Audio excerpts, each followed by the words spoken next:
Well, how's it going? Mr. Downtown Ray Melo. You're listening to the Entertainment Report on iHeartRadio, live from Dubai for Monday, December 13th, 2021, delivering some major stories going on in the world of entertainment and beyond. You can follow the show on Facebook, Twitter, or Instagram.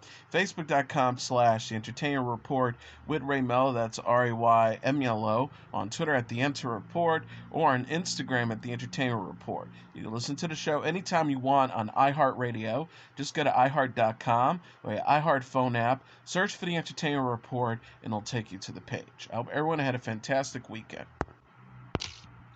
The New York Film Critics Online has voted Netflix's Power of the Dog as the best picture of 2021. The organization also bestowed 6 other awards for the Western. Jane Champion earned the Best Director and Best Screenplay honors for helming the film, while co-stars Benedict Cumberbatch and Cody Smith-McPhee picked up the prizes for Best Actor and Supporting Actor, respectively. The cast, which also includes Jesse Plemons and Kristen Dunst, were named Best Ensemble, and Ari Wegner won the award for Best Cinematography. Passing was another big winner at the New York Film Festival online. Rebecca Hall scored the accolade for Best Debut Director for directing the Netflix drama, and Tessa Thompson and Ruth Negga were named Best Actress and Supporting Actress, respectively, for their performances in the film. Ariana DeBose was deemed Breakthrough Performer for her work in the 20th Century Studios' West Side Story, which also earned the prize for Best Use of Music. Drive My Car from Janus Films was voted Best Foreign Language Feature. Flea from Neon was chosen the Best Documentary, and The Mitchells vs. the Machines from Netflix was named Best Animated Feature.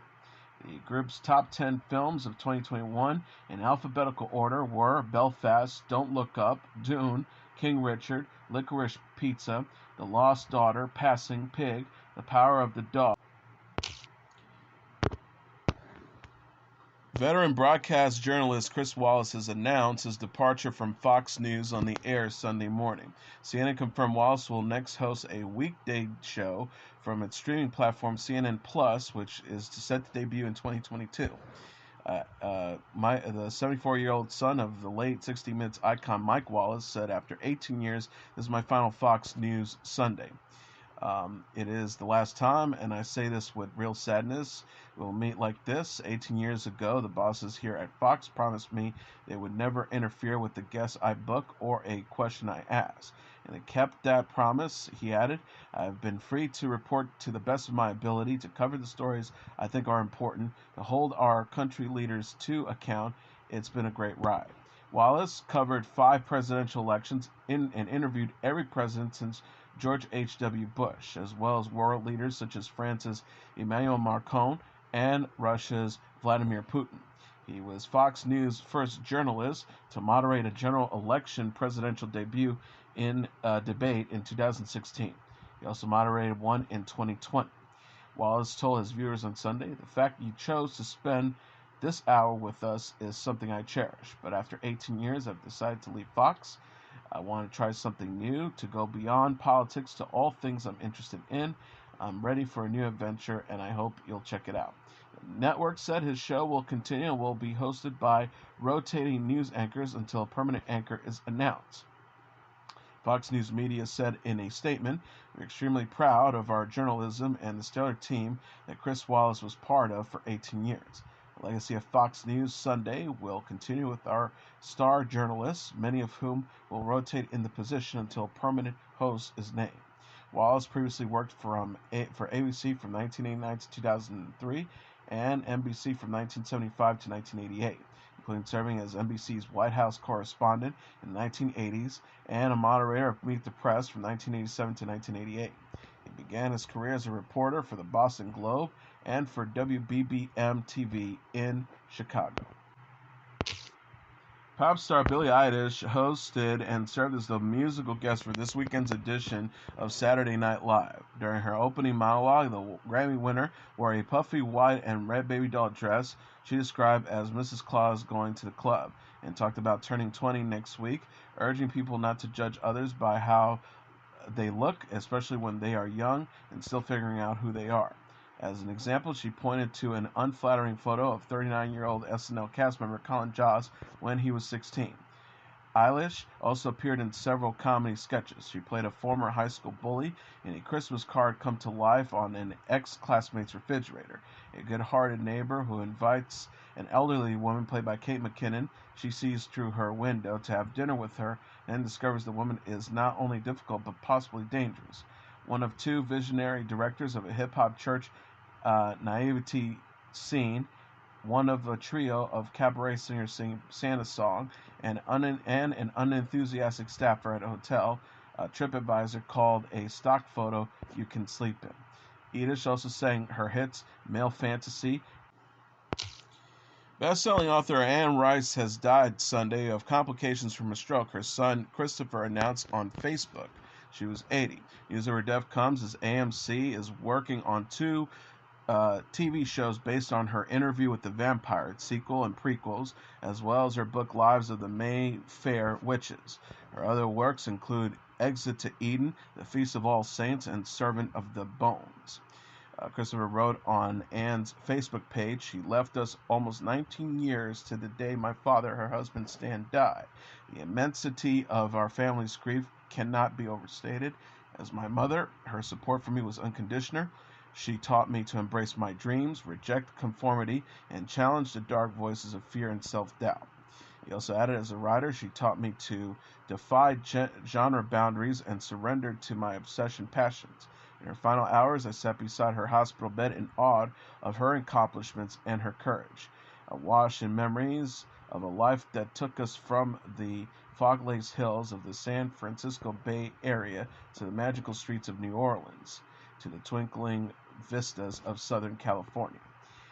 Rice is expected to be interred in her family's mausoleum at the Metairie Cemetery in New Orleans in a private ceremony.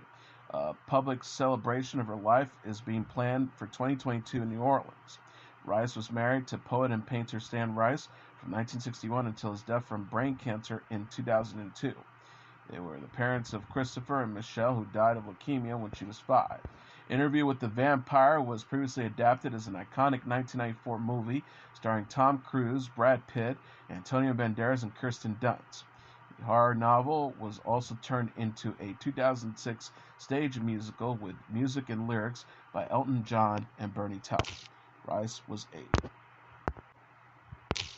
The Monkees singer and guitarist Michael Nesmith has died on Friday. He was 78. Nesmith's family confirmed the news in a statement to Rolling Stone and The Guardian. The statement read, "With infinite love, we announce that Michael Nesmith has passed away this morning in his home, surrounded by family, peacefully and of natural causes. We ask that you respect our privacy at this time, and we thank you for all the love and light that all of you have thrown and shown him and us."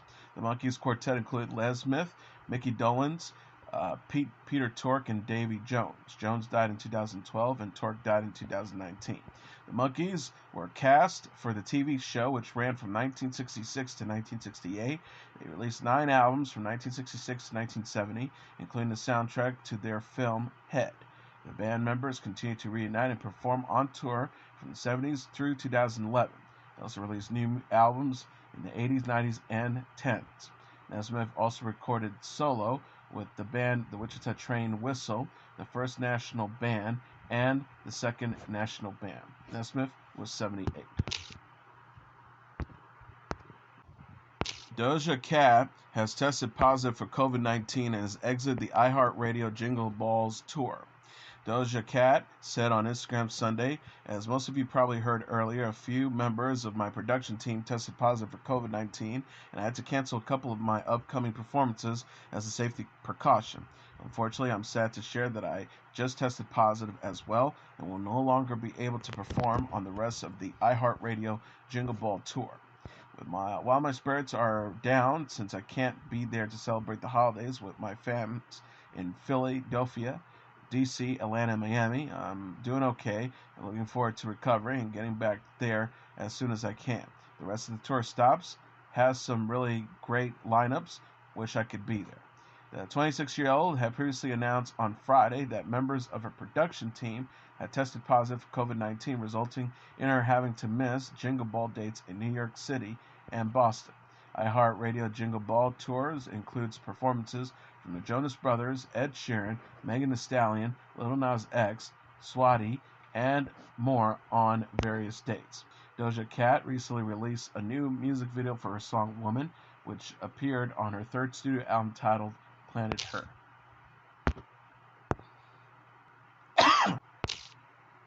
Adele's 30 is the number one album in the United States for its second weekend. Coming in number 2 on the Billboard 200 charts dated Saturday is Taylor Swift's Red, Taylor's Version, followed by Michael Bublé's Christmas at number 3, Olivia Rodrigo's Sour number 4, and Drake's Certified Lover Boy at number 5. Rounding up the top tier are Morgan Wallen's Dangerous, the double album, number 6, Summer Walker's Still Over It at number 7, Silk Sonic's An Evening with Silk Sonic at number 8, The Weeknd's The Highlights at number 9, and the Vince Guaraldi Trio's A Charlie Brown Christmas at number 10. And finally, Steven Spielberg's West Side Story remake is the number one movie in North America, earning $10.5 million in receipts this weekend. BoxOfficeMojo.com announced Sunday. The Scream musical features Ansel Elgort, Rachel Zegler, and Ariana DeBose. Rita Moreno, who won an Oscar for her portrayal of Anita in the original 1961 film, plays a new character in the remake. Coming in number 2 this week is Encanto with $9.4 million, followed by Ghostbusters Afterlife at number 3 with $7.1 million, House of Gucci at number 4 with $4 million, and Eternals at number 5 with $3.1 million. At the top tier are Resident Evil, Welcome to the Raccoon City at number 6 with $1.7 million, Clifford the Big Red Dog at number 7 with $1.3 million, Christmas with The Chosen, The Messengers at number 8 with $1.29 million, Dune at number 9 with $860,000, and Venom, Let There Be Carnage at number 10 with $850,000. This weekend's top 10 movies grossed a total of $40.2 million. Last weekend's top 10 raked up about $46.4 million in receipts when Encanto was the number one movie in the United States and Canada. And as your entertainment report for Monday, December 13th, 2021, I'm your host, Mr. Downtown Ray Melo. I'll be back tomorrow to deliver some major stories and trends going on in the world of entertainment and beyond. You can follow the show on Facebook, Twitter, or Instagram. Facebook.com/The Entertainment Report with Ray Melo. That's RAYMELO. On Twitter at The Enter Report, or on Instagram at The Entertainment Report. You can listen to this episode or any previous episodes of The Entertainment Report anytime you want on iHeartRadio. Just go to iHeart.com or your iHeart phone app, search for The Entertainment Report, and it'll take you to the page. Good night, and God bless you all.